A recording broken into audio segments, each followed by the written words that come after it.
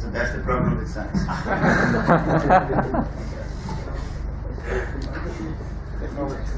Some can master it, some cannot. We can always get a little salute. Yeah, we can always get aid. Always a solution. We can always get aid. Those people who know more about it. Okay, what I'm saying is that about the science, the first encounter that we had in this subcontinent was with the scientific discoveries and their challenge to our scriptures or to our religion.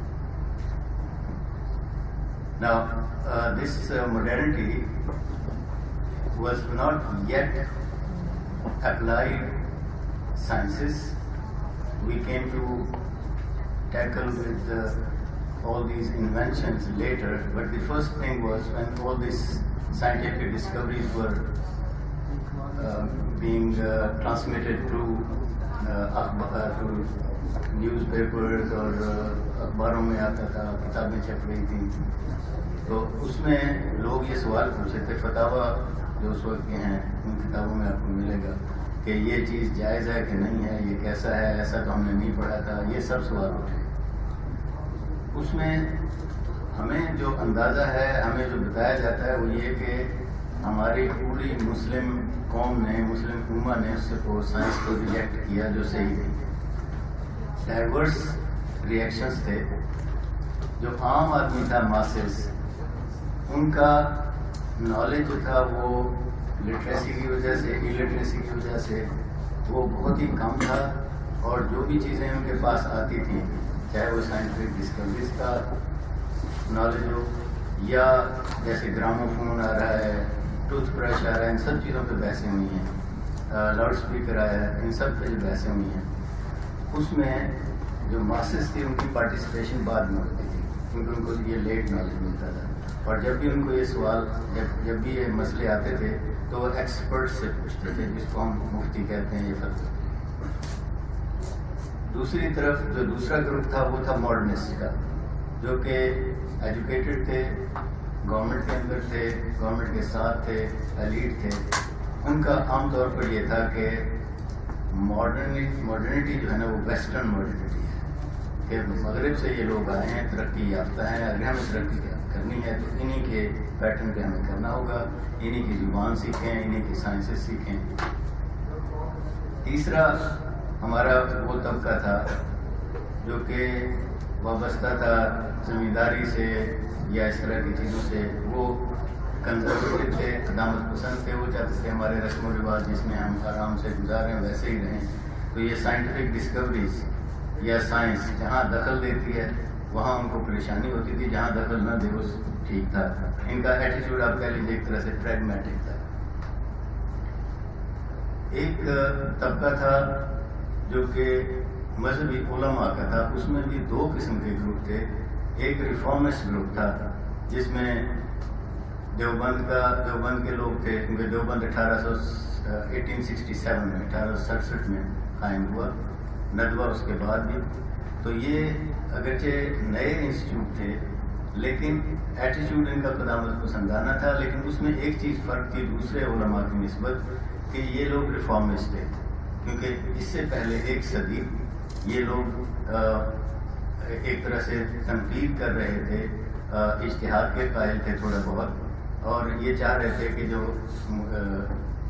قوم کے اندر جو رسوم و رواج ہیں ان کے reform, اور میں سے بہت سارے جو ہیں ان کے نزدیک شریعت کے خلاف تھے، جس کو بدعت کہتے ہیں۔ تو ان کا ایک طرح سے ایٹیٹیوڈ تھا کہ سوسائٹی کے اندر اصلاح کی ضرورت ہے، لیکن ہوا یہ تھا کہ ایک صدی پہلے تک وہ اصلاح کی ضرورت کی بات کرتے تھے، لیکن جو ہی استعماری طاقتیں آ گئی، انگریزوں کی حکومت ہو گئی، تو ان کی ساری لاجک پھر سیاسی ہو کہ اب جو یہ نئی چیزیں لا رہے ہیں، جو نئی چیزیں ریفارم چاہتے ہیں، یہ ہم نہیں مانتے، ہمیں صرف وہ ریفارم کرنی ہے جو شریعت کے خلاف ہے۔ ایک اور گروپ تھا جو کہ جس کو ہم اسلامک ماڈرنسٹ کہتے ہیں، جو سر سید کے حامی، سر سید کے ساتھ کے لوگ تھے۔ ان کا کہنا یہ تھا کہ ماڈرنٹی جو ہے وہ اسلام کے مخالف نہیں ہے، بلکہ اسلام بھی اس کے ساتھ ہے اور ماڈرنٹی بھی اسلام کے ساتھ ہے، دونوں کمپیٹیبل ہیں۔ یہ کم از کم 5 آپ کہہ لیجیے ٹرینڈز تھے، اس کی وجہ سے یہ کہنا کہ سارے کے سارے مسلمانوں کا ایک ہی ایٹیٹیوڈ تھا یہ ممکن ہے، لیکن آہستہ آہستہ ایک ایٹیٹیوڈ کیوں آیا اس کی طرف ہم آتے ہیں، یہ ہے اصل مسئلہ۔ کمپیٹیبلٹی کا جو مسئلہ تھا کہ اسلام اور ماڈرنٹی میں کوئی چیز ایسی نہیں ہے، اس میں آپ دیکھیے کہ جو ہمارا مذہبی طبقہ تھا اس نے کون سی اصطلاحات استعمال کی ماڈرنٹی کو ریجیکٹ کرنے کے لیے۔ ایک اصطلاح اس میں سی بدعت، کہ نئی چیز ہے جو شریعت میں نہیں تھی، یا قرآن و سنت میں نہیں تھی، یا تاریخ میں نہیں تھی، یہ نئی چیز ہے، شریعت کے خلاف ہے۔ اس میں جو چیز یاد کرنے کی ہے کہ اگر آپ ان کی آرگومنٹس کو دیکھیں تو وہ بنیادی طور پر یہ کہہ رہے ہوتے ہیں کہ ہر نئی چیز بدعت نہیں ہے،